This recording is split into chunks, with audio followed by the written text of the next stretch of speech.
had them, and he's able to have learned from them and give us lessons on them. And we've been able to meet with him every day. I mean, I know I have this offseason. I've just grabbed Tristan every day and gone into the quarterback room and just watched tape. I mean, we've even watched tape of him at Oregon State. Doesn't matter what we're watching.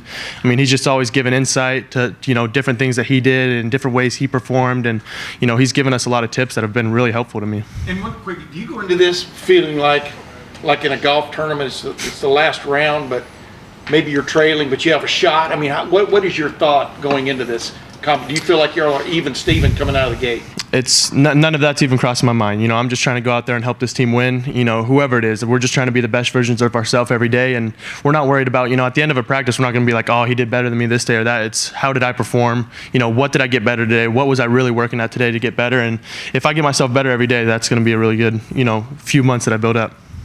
Deep center field, Jeremy Birmingham, the podcast Rivals.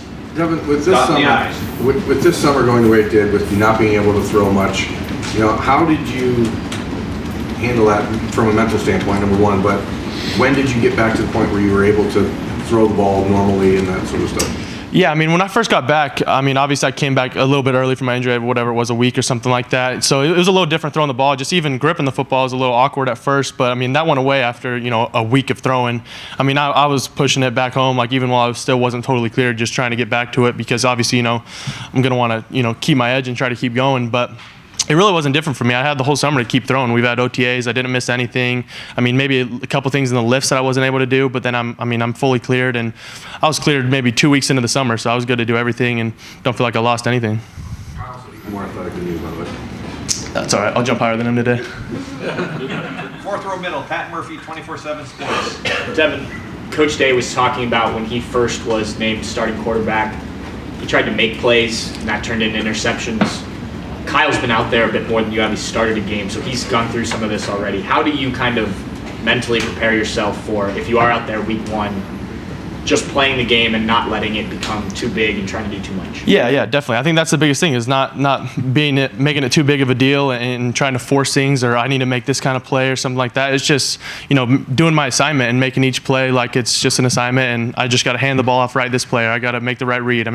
Nothing's got to be, too extreme. You got to keep everything very level. 3 seats over to the left, Andy Backstrom, Letterman row. Yeah, you mentioned during the time you weren't being able to play, you stepped up as a leader. Have you always been someone that's led, and how those workouts in the summer with Mick helped you kind of tap into that? Yeah, Coach Mick has been able to give me that voice as well, working with him every day and getting me around, lifting with the right guys and being able to vocalize myself to guys like Marv and Cade Stover and, our linemen and stuff has been really helpful to me. I feel like I've always had that, those leadership qualities, but coming in as a freshman behind C.J. Stroud, it's like, what are you going to vocalize as? I haven't done anything on the field or anything. Even still, I haven't done anything on the field, but, they've seen me in spring, they've seen me vocalize myself, and I think they trust me. Third row right, Cameron Teague Robinson, The Athletic. You and Cal both talk a lot about leadership, and you just mentioned when CJ's there, you Kyle mentioned it, CJ's there, you can take a step back, it's his team. Usually there's one quarterback, it's their team, their voice. How did you balance all offseason trying to grow your voice with the team while Kyle's trying to do the same thing? You know what I'm saying? Like the team has like two of them. Yeah, there's going to be, different feelings from each of us, but at the end of the day, everybody's worried about who's going to win and who's going to win this game. So nobody really cares, what one guy's doing right now and what the other guy's doing. They just want somebody to vocalize themselves and, keep pushing our team because that's all we're worried about is winning games. And nobody cares who's going to be playing. We just want people to win games. We want to get each other better and we want this team to get better. So that's what we're just going to keep doing. Third row left, Dan Hope, Lebanon Warriors. Devin, with your spring being cut short, do you feel like you were able to show everything you needed to show in the spring to give yourself a chance this summer? Yeah, definitely.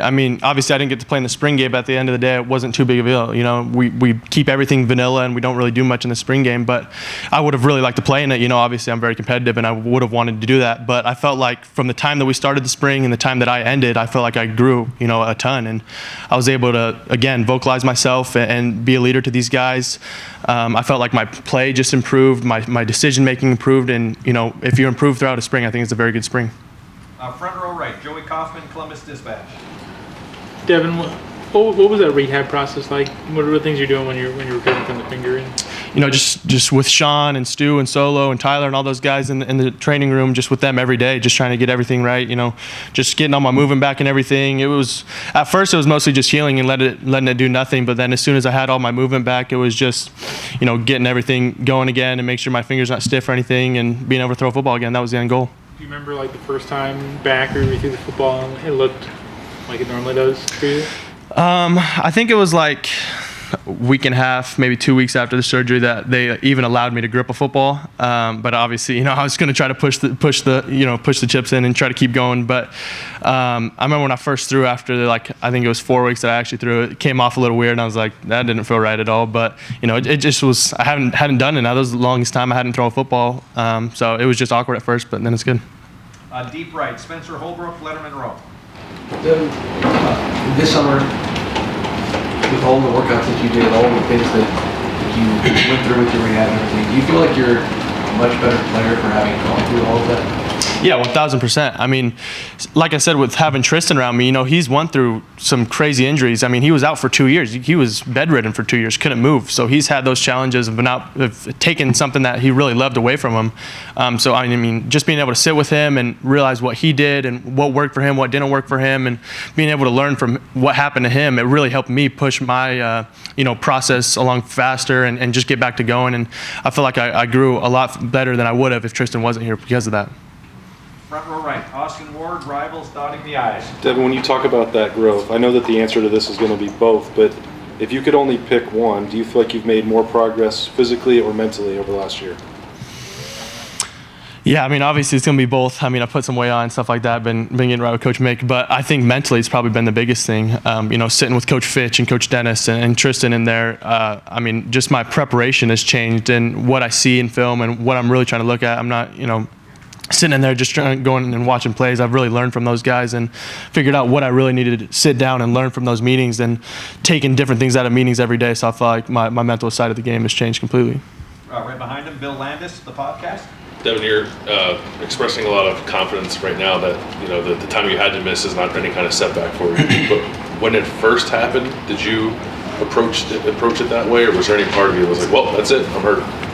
No, I mean, it was funny. When I first got hurt, I called my dad. We're sitting in the hospital. I called my dad, and I told him I broke my finger and I'm going to need surgeries. And his first reaction was, why aren't you upset? And I was like, at the end of the day, I'm going to miss, 1 week. I mean, I'm gonna grow from this, and this isn't going to be anything to sit my hat on or anything like that. I'm going to be right back out there. This wasn't a step in the road at all for me. I mean, if anything, it was a step up, and that was my mindset through the whole thing, is this is going to really help me. Front row middle, Bill Rabinowitz, Columbus Dispatch. Devin, you clearly have an naturally outgoing personality. Kyle seems to be more on the quieter side, at least, what we've seen.